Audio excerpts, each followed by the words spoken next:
Kita ko lang sa inyo yung aming truck na electric mixer. So ayan, bagong bili po yan, dalawang mixer. Ang model po niyan ay Volvo. Ayan, bali dalawang piraso po yan binili ng kumpanya. At maganda naman. At sa loob, papakita ko sa inyo kung ano yung itsura. Ayan, zero emission, 100% electric. Ayan po, tahimik na tahimik. Ayan. Ayan. Ito yung hydraulic pump nya. Makikita nyo. Ayan. Maliit lang yung tangke.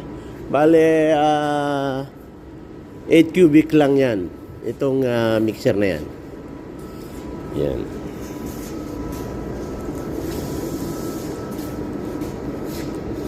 Ayan.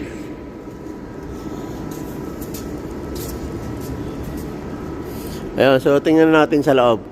Ayan, nandito rin po ako sa loob at ipapakita ko sa inyo yung loob at yung mga kanyang cambio.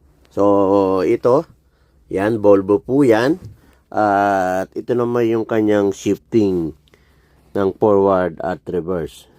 So, ayan, meron siyang reverse, neutral, automatic, at saka manual.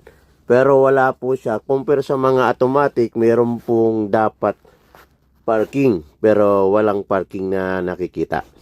So, ayan, isi-switch lang yung susian. Ayan, na-switch ko na yung susi. So, ayan, kung makikita nyo yung panel board. Kung makikita nyo yung panel board, ayan. So, hindi nyo maririnig talaga na umi-start na.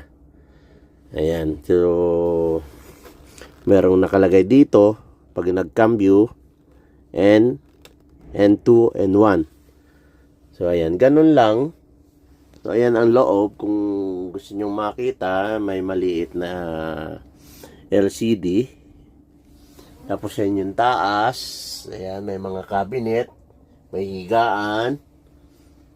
Ayan po. So, nandito ngayon sa workshop para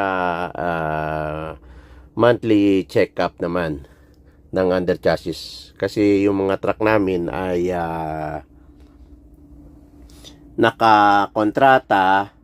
Kung Scania, sa Scania dadalhin. At ito naman po ay Volvo. Meron kaming dalawang electric truck mixer na binili ang kumpanya.